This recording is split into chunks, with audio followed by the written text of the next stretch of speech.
If you've ever wished you could run two WhatsApp accounts on one iPhone, you're not alone. iPhone still doesn't offer native multi-account support, unlike some Android devices, so users end up searching for workarounds. In this video, I'll show you a simple, safe, and effective method to use multiple WhatsApp accounts on a single device without losing your chats or messing up your main account. Stick with me till the end so you don't miss any critical steps. First, let's clear one thing up.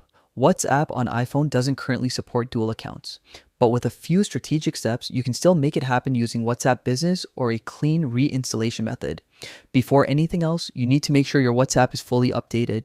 So open the App Store, search for WhatsApp, and check if an update is available.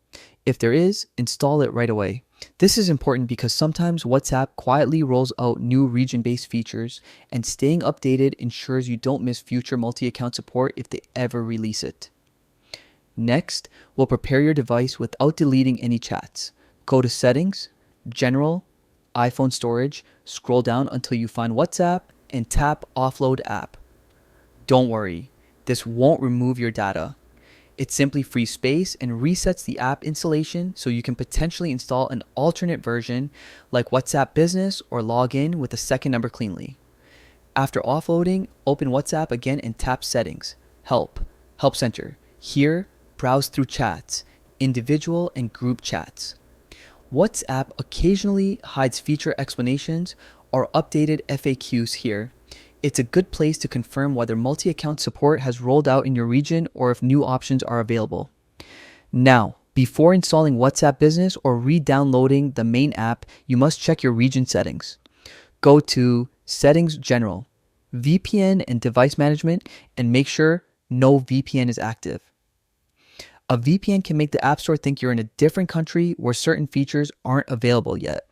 Once disabled, go back to the App Store and try searching for WhatsApp Business. This is the easiest way to run a second WhatsApp account on iPhone. If you still don't see the option, that simply means the feature hasn't been released in your region yet. In that case, using WhatsApp Business as your second account is the most reliable method. And that's it. With these steps, you can easily run two WhatsApp accounts on a single iPhone without losing data or compromising your main account. If this guide helped you, make sure to hit the like button, subscribe for more tech walkthroughs, and let me know in the comments if you want me to cover WhatsApp hidden features next. Thanks for watching.